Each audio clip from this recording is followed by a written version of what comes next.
Mohon maaf kalau di video sebelumnya saya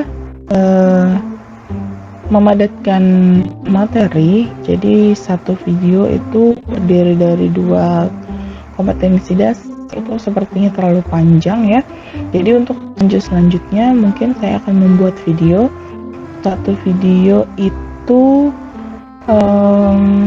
untuk 1 KD saja, jadi kalian bisa mudah menonton videonya dan tidak terlalu bosan mungkin ya, tidak mengantuk menonton video karena mendengarkan saya berceramah seperti ini.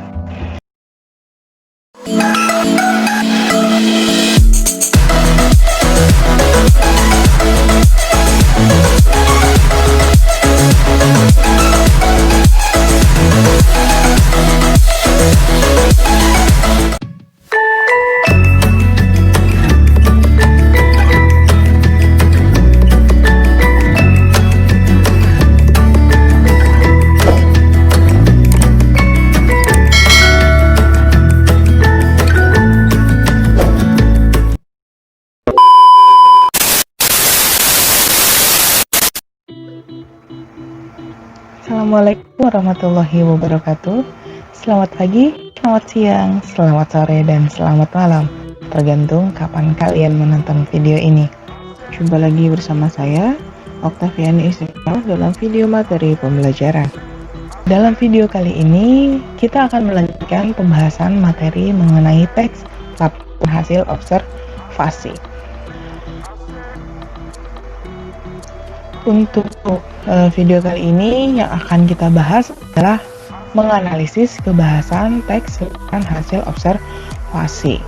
Nah, beberapa hal yang harus kita kuasai di dalam materi kali ini adalah menganalisis kebahasaan serta membenahi kesalahan atau memperbaiki kesalahan berbahasa yang terdapat dalam teks laporan hasil observasi. Tujuan pembelajaran sama ya, kita tidak perlu jelaskan.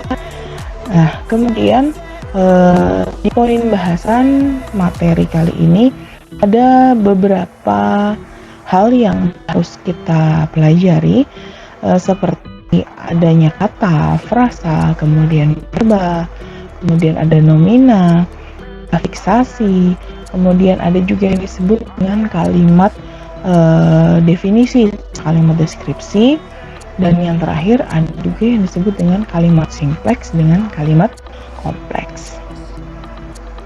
Ya, bisa kalian lihat. Nah, selanjutnya kita akan masuk ke dalam materi kata serta frasa. Bisa kalian lihat di layar ini ada penjelasan mengenai kata serta frasa. Kata merupakan satuan bahasa terkecil yang bersifat bebas. Contohnya, kenapa, kemudian bagaimana, apa, buku, pulpen, dan sebagainya. Kemudian ada juga yang disebut dengan frasa. Frasa di sini bisa diartikan sebagai gabungan beberapa unsur tetapi tidak melebihi batas fungsi. Bisa juga disebut dengan non-predikatif atau dia tidak menduduki fungsi sebagai subjek maupun sebagai predikat dalam satu kalimat. Nah, bagaimana sih contoh kata serta frasa itu? Coba kita lihat dalam analisis sebuah bacaan ya. Di sini ada sebuah kutipan teks berjudul Wayang. Ini ada di bagian paragraf 1 ya. Mari kita lihat. Wayang adalah seni pertunjukan yang telah ditetapkan sebagai warisan budaya asli Indonesia. UNESCO, lembaga yang mengurusi kebudayaan dari PBB, pada 7 November 2003 menetapkan wayang sebagai pertunjukan bayangan boneka tersohor berasal dari Indonesia. Wayang merupakan warisan mahakarya dunia yang tidak terniaga dalam seni bertutur. Nah, dalam satu paragraf ini bisa kita perhatikan ada bermacam-macam kata di sana ya. Contohnya adalah wayang, kemudian seni misalnya, kemudian pertunjukan, yang, telah, itu merupakan kata sampai humanity. Kemudian bagaimana sih yang disebut dengan frasa? Tadi dijelaskan bahwa frasa merupakan gabungan kata yang tidak melebihi satu fungsi atau predikatif yang tak menduduki fungsi subjek ataupun fungsi predikat dalam sebuah kalimat. Contohnya adalah seni pertunjukan. Kenapa seni pertunjukan di sini dimasukkan ke dalam frasa? Mari kita analisis. Kita lihat di kalimat pertama ini ya. Wayang adalah seni pertunjukan yang telah ditetapkan sebagai warisan budaya asli Indonesia. Nah, wayang di sini termasuk ke dalam subjek. Apa sih yang dimaksud dengan subjek? Subjek merupakan pelaku ya. Pendek itu bisa dikatakan sebagai pelaku atau yang melakukan suatu pekerjaan. Kemudian predikat itu seperti apa? Predikat di sini bisa kita pahami sebagai kata kerjanya, gitu ya. Jadi di sini untuk frasa pertunjukan tidak termasuk ke dalam predikat, tapi predikat adalah yang telah ditetapkan sebagai warisan budaya asli Indonesia. Itulah predikat dalam satu kalimat ini. Maka dari itu frasa seni pertunjukan tidak masuk ke dalam subjek maupun predikat.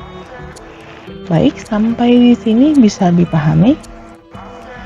Baik, kalau bisa dipahami kita lanjutkan.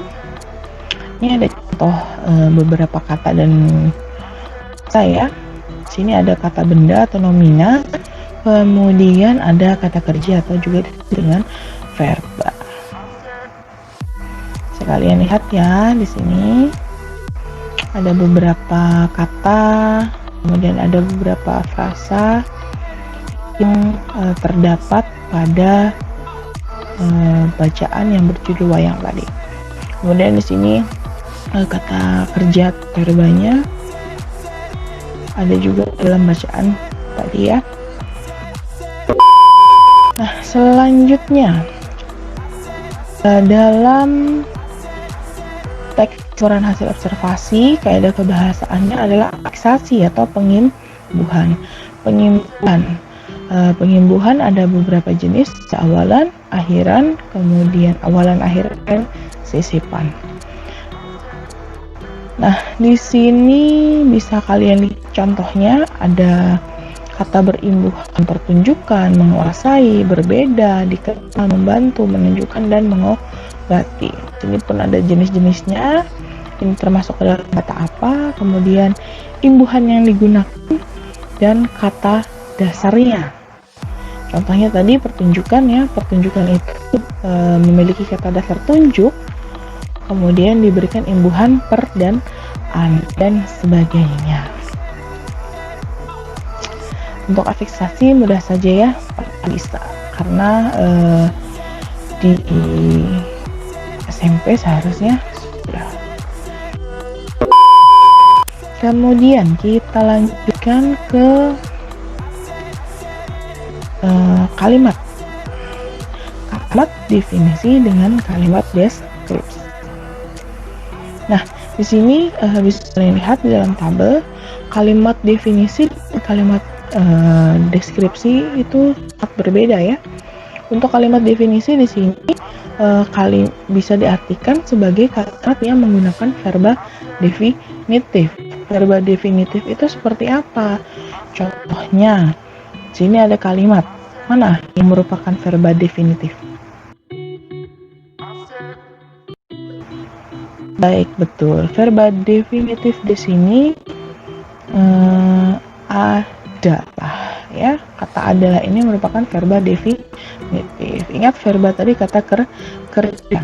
Nah, kemudian ada kalimat deskripsi, mendeskripsikan atau menjelaskan, menggambarkan. Merupakan kalimat yang menggunakan verba deskriptif. Deskriptif itu yang seperti apa? Di sini bisa kalian lihat kalimatnya sangat jelas bahwa yang namanya deskriptif itu menggambarkan secara rinci dan detail. Maka dari itu di sini dijelaskan secara rinci bahwa wayang tadi ya, wayang itu terbuat dari kulit kerbau yang ditata, kemudian diberi warna sesuai dengan kaidah kulasan, pewayangan, pendalangan, dan sebagainya. Itu dijelaskan sekali bahwa bagaimana pembuatan wayang itu, ya kan. Kemudian tabel selanjutnya kalian bisa lihat di sini untuk mendeskripsikan wayang purwa, dia jelaskan secara detail ini bahwa wayang purwa itu terdiri atas beberapa gaya. Dia jelaskan di sini gayanya seperti apa saja. Itulah yang dimaksud dengan deskriptif, menggambarkan. Kemudian di kaidah teks laporan hasil observasi selanjutnya ada juga disebut dengan kalimat simpleks dan kalimat kompleks. Nah, di sini untuk kalimat simpleks hanya satu. Kemudian untuk kalimat kompleks itu terbagi menjadi dua. Ada simpleks parataktik dengan simpleks hipotaktik. Di sini bisa kalian lihat apa sih yang dimaksud dengan kalimat simpleks dan kalimat kompleks itu, gitu ya.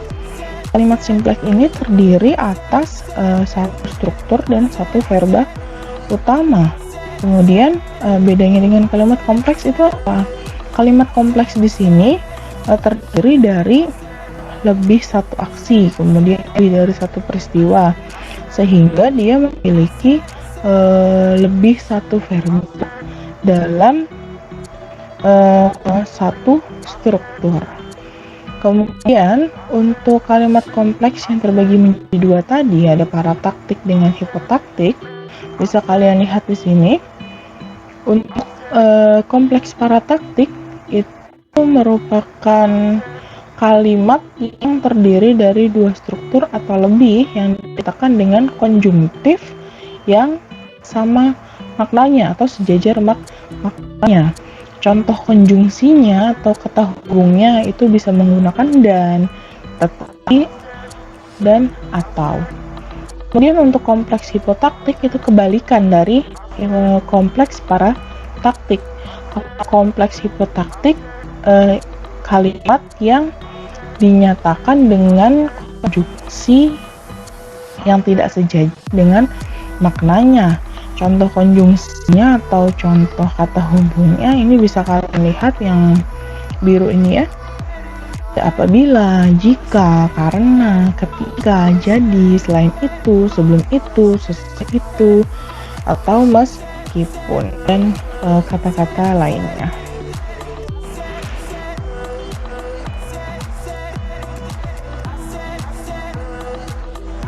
Kemudian untuk contohnya. Di sini ada contoh untuk kalimat simpleks dan kalimat kompleks. Ini dijelaskan bahwa kalimat simpleks merupakan kalimat yang terdiri dari satu verba utama dan dalam satu struktur. Di sini bisa kalian lihat contohnya. Di sini terdiri dari satu struktur. Contoh kalimat yang di kanan ini bisa kalian lihat. Di pangkalan itu pemulung mencoba mengais rezeki. Strukturnya seperti apa? Di pangkalan itu merupakan keterangan tempat. Pemulung, subjek, mencoba mengais rezeki, itu merupakan predikat. Sama untuk sebelah kirinya juga, saung wirat tersebut, ya, itu subjek, kemudian terdapat kumpulan pohon, itu merupakan predikat. Jadi di sini hanya terdiri satu verba utama ya, dan dalam satu struktur saja. Kemudian selanjutnya ada kompleks parataktik. Contoh kalimat kompleks parataktik bisa kalian lihat di kanan ini. Kokom dan bayi Rahman terpaksa hidup di pinggiran jalan Ciatel, Bandung. Kemudian kalimat di kiri, jahe terkenal dengan aroma dan rasanya yang begitu khas. Nah, di sini kalian coba perhatikan. Kompleks parataktik itu apa tadi? Ya, benar. Kompleks parataktik merupakan kalimat yang terdiri dari lebih dari satu struktur dan satu verba utama dengan konjungtif yang sejajar maknanya. Mana konjungtif yang dimaksud?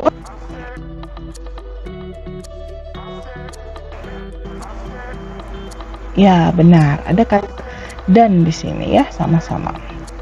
Yang di kanan dan di kiri memiliki konjungtif dan atau konjungtif yang digunakan pada kalimat kompleks parataktik. Selanjutnya, contoh untuk kompleks hipotaktik. Ya. Contoh yang di kanan coba dilihat. Proses pengangkutan sampah tidak cepat selesai karena petugas kebersihan harus membersihkan sampah di pangkalan terlebih dahulu. Kemudian contoh yang di kiri, jahe sudah tidak asing lagi karena jahe dapat mudah ditemukan di lingkungan sekitar. Mana yang menunjukkan bahwa ini merupakan kalimat kompleks hipotaktik? Ya, benar. Di sini ada konjungsi karena. Ini karena, kemudian di sini karena.